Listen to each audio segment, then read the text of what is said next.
but not right now. So okay, when you will start? Well, I talked to the technician, and I'm going to tell him when I want the slide, if that's all right. Thank you for letting me use it. No problem. I was very much enthusiastic because I didn't know quite much about sturgeons, about this anadromous fish that is going up to Danube, Niesa, Dnieper, and so to say, there are 4 main species of those fish, of those sturgeon, and beluga is quite big as compared as I wanted to be. As I was telling yesterday, also, so to say, well, I became very interested in fishing. What was clear to me was everyone just focused on it, and so that actually saved me because it has given me the inspiration. Okay. Yeah. That's very fun. Okay. So thank you for doing my job for me. Okay.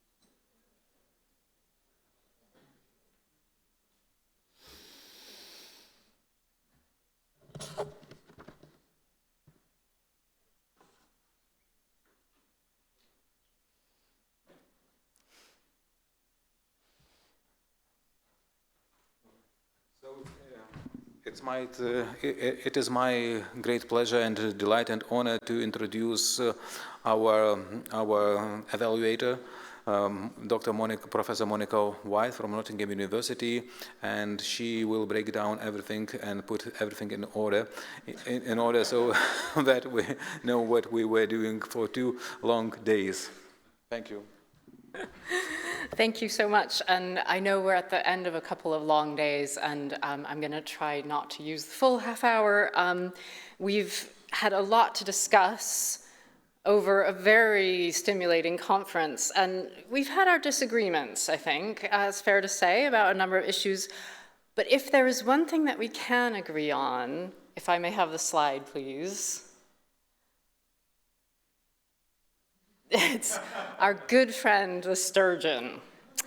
I'm going to use these concluding remarks to reflect on the subject of the conference through the medium of this oversized temperate water fish.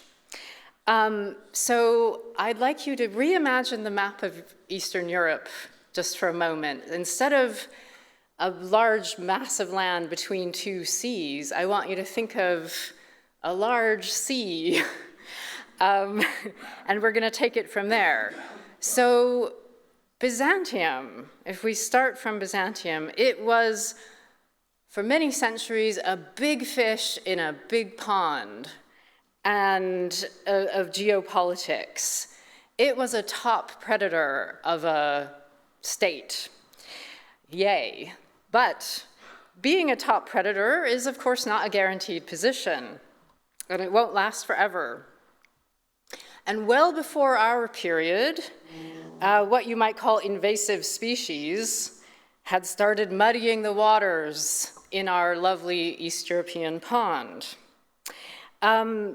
These invasive species nearly drove our big fish to extinction in 1204. And as we all know, the big fish rallied and recovered after 1261. But the invasive species did not go away so much as regroup, with new entrants on the scene like Lithuanians, and then a strengthening of ones who had already been around for a while. But when you're as wily as a sturgeon, you have a few other tricks up your fin, if I may say it like that. One of those tricks was to become a fisher of men. Sorry. So tempting the new invasive species over to one's own side by means of religion. When you're a declining big fish in an ever bigger pond, ideology can help cast the net further than one's own strength of fins could do on their own. And we have discussed and dissected and gained new insights into the fraught church politics of the 13th and 14th centuries in particular, and I think that underlies quite a lot of what's gone on in the last 2 days. And one thing that emerged for me was that I'm going to call it surface noise of this constant turnover in the church, the creation and the abolition of metropolitan sees, the conflict over that, the appointments, the back and forth to Constantinople, all of this belied a cunning strategy on the part of our big fish of managing the northern barbarians, keeping them in contact with Constantinople and in competition with each other for favors.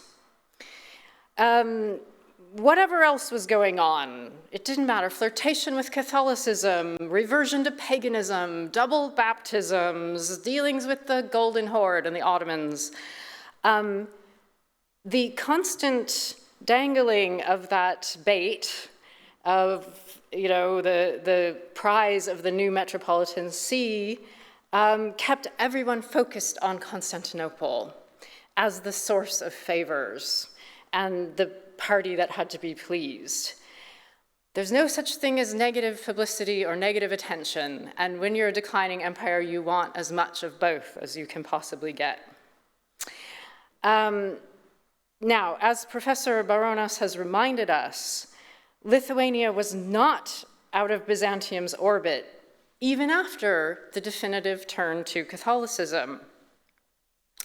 The attractions of martyr cults, luxury objects, and the crusading movement were all enough to keep the ascendant Lithuania attentive to events and developments on its southern flank. Plus, of course, the myriad attractions of sport fishing.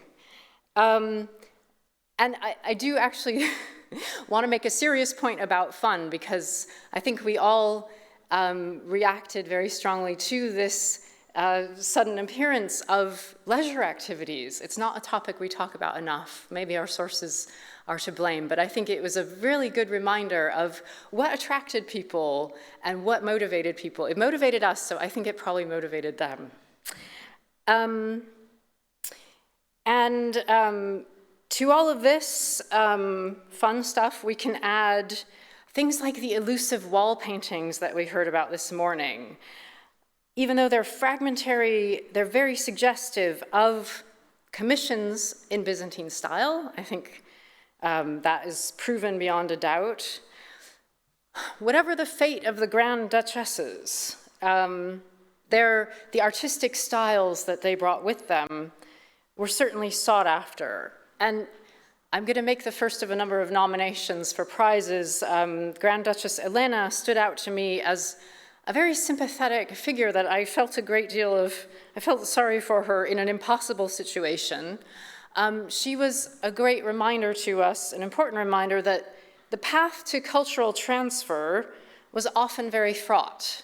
So we always talk about cultural transfer as sort of happening kind of abstractly, but there were real people involved, and it was often not well received for one reason or another, and people's lives were really complicated. I expect that that is only a small taste of a much larger picture of royal women, and unfortunately we don't see any or very much more of it. But that was one of the really important themes that was brought out. I'm actually going to go one step beyond Professor Baronas and say that, I'm going to ask you, can we really say, even now, that we are fully out of Byzantium's orbit? We've come from all over the continent to talk about a supposedly long-dead empire. I would say Byzantium still has us very much in its fins and is not letting go. So nobody is ever out of the orbit. I think you can rest assured of that. Okay, Our fishy friend had other tricks to use. The issue of titles has become highly relevant. First of all, to the church, as we heard about today, we learned not to take all metropolitans at face value. The issue of the so-called Metropolitan of Moscow is one of the more obvious episodes with relevance to later and even contemporary politics, but it's not the only one. And ecclesiastical politics were not the only factor in the ecosystem of the late medieval pond of Eastern Europe, if I can persist with this. We've heard about titles, not just of metropolitans, but of rulers and hierarchs, reflecting a vast constellation of hopes, desires, historical references, and current realities. And here we can observe efforts at self-aggrandizement on the one hand, and putting people very firmly in their place on the other, as the new fish fought their way up the food chain, trying to make good and make an impression on the big fish. The big fish was not always willing to give water to the new fish. But these big fish swimming around in the pond, competing with each other, they were not the only inhabitants of our pond.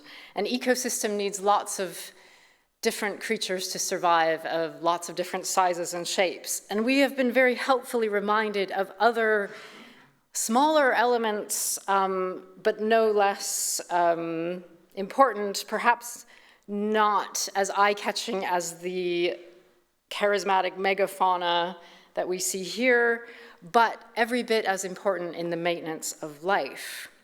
So my imagination was really captured by the Armenian merchants getting into every nook and cranny around the vast swathe of Eastern Europe into the Crimea and beyond, facilitating the movement of goods, but also of news.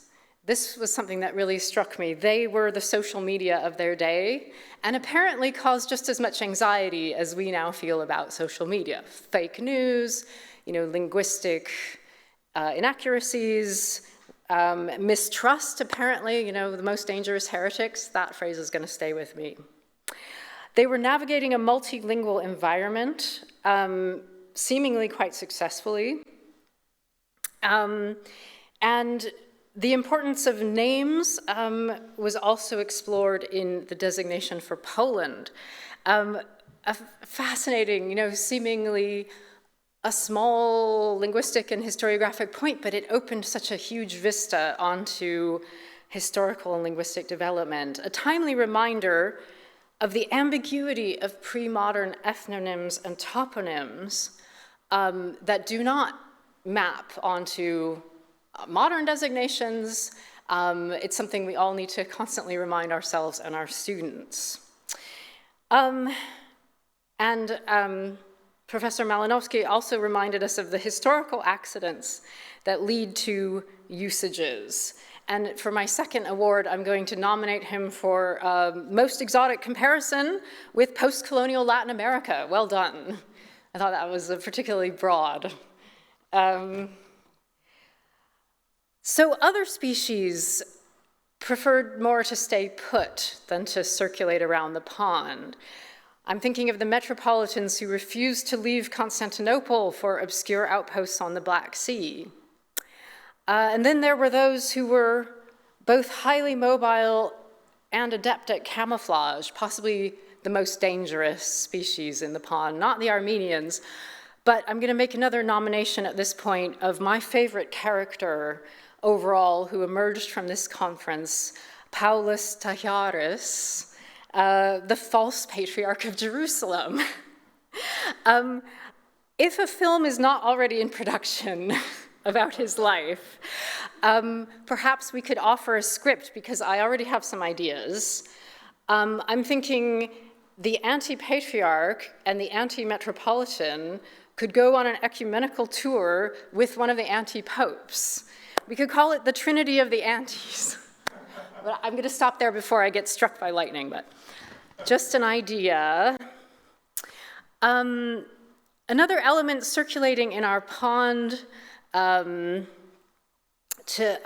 lure deployed by our big fish to project their influence was art and material culture. In particular, the archaeological items that we heard about this morning. So the attractions of Byzantium were clearly felt far beyond its diminished borders. And inhabitants in the area where we are now were clearly willing to spend considerable effort to acquire these prestigious items, whether through ruse or directly through trade routes. But the fact that even some of them ended up as far north as here is really quite stunning, and I'm delighted to know about it. Now, if we have genuine Byzantine artifacts surviving in Lithuania, the same cannot be said of genuine Lithuanian theology in Byzantium. And I, for one, am devastated to learn that Algirdas was not quoting the New Testament or Demosthenes. And Gregor Ross, frankly, has serious accusations of false authorship to answer to, but we'll deal with him later. On the other hand, we can thank Dr. Kulevičius for such a magnificent contextualization of Gregor Ross, which helps make sense of his seemingly idiosyncratic approach to northern geography.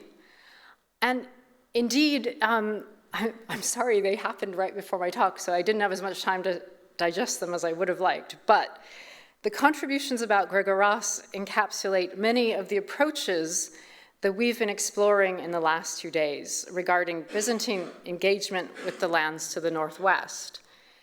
The seeming interest in northern peoples, which has enticed many modern scholars trying to find out more about northern peoples, often proves on closer inspection to be, yes, classicizing illusions.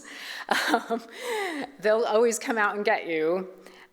With, of course, a healthy dose of political subtext aimed squarely at the local audience of Byzantine intellectuals. In other words, they may have had some interest in the Lithuanians, Slavs, and others, but they also had bigger fish to fry. Sorry, that's my last fish-related pun. Oh, except it's not. Having caught you, I'm now going to release you, except stopping only to thank our amazing hosts who put together, I feel like we've been so well taken care of.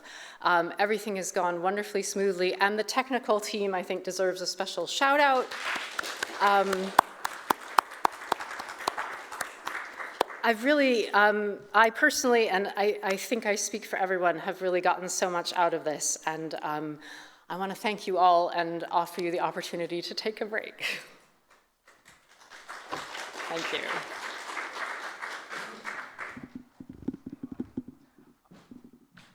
Now it's turn for one of the most important persons to address our participants. On behalf of the scientific committee of the conference, Jonathan Shepard, it's over to you to say a few words.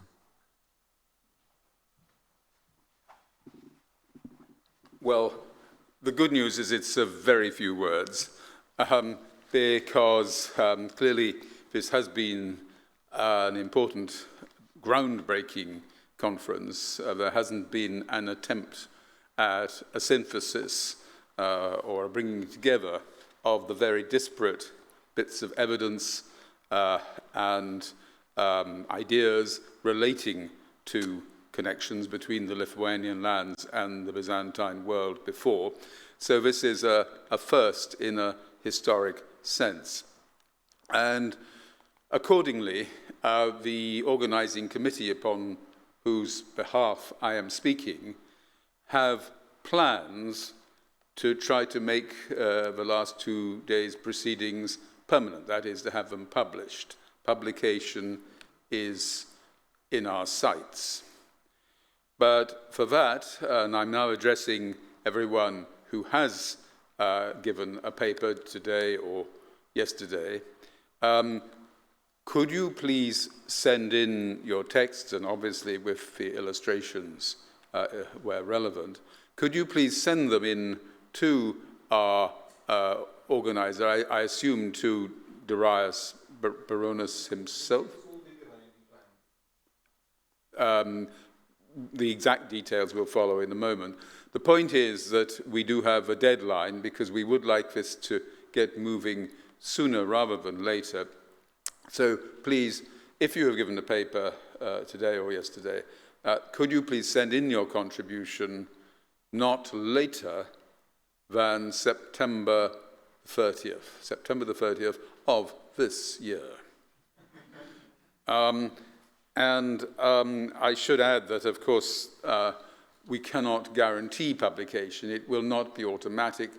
There will be peer review in the usual way. I mean, this is, as I'm sure you're familiar, customary with scientific publications. So unfortunately, we cannot automatically publish what we receive, but we do very much hope that you will feel able to send in your paper, please, by September the 30th. Okay, thank you very much.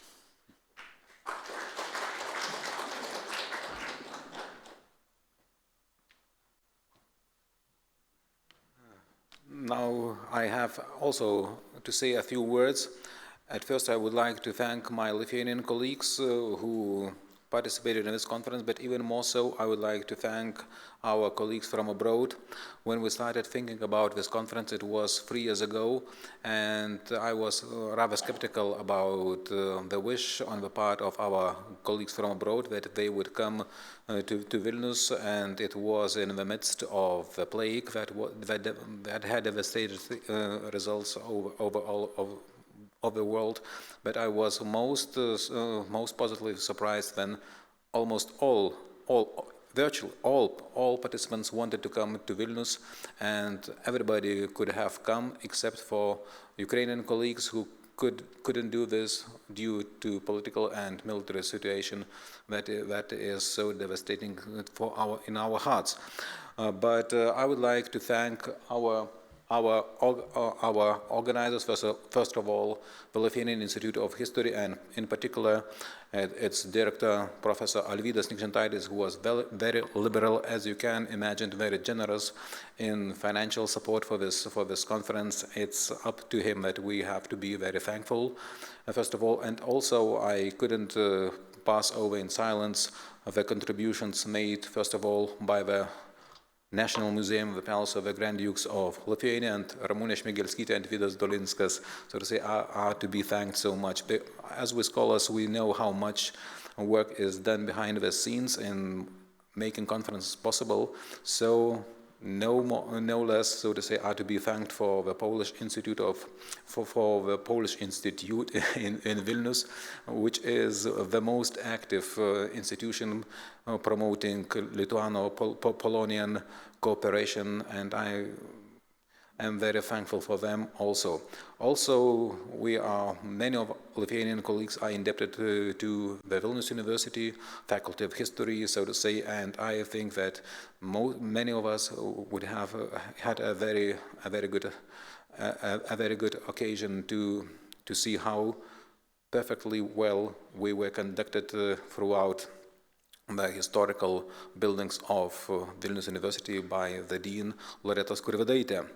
But also I am very proud that we could maintain contacts with our Ukrainian colleagues and with our British colleagues.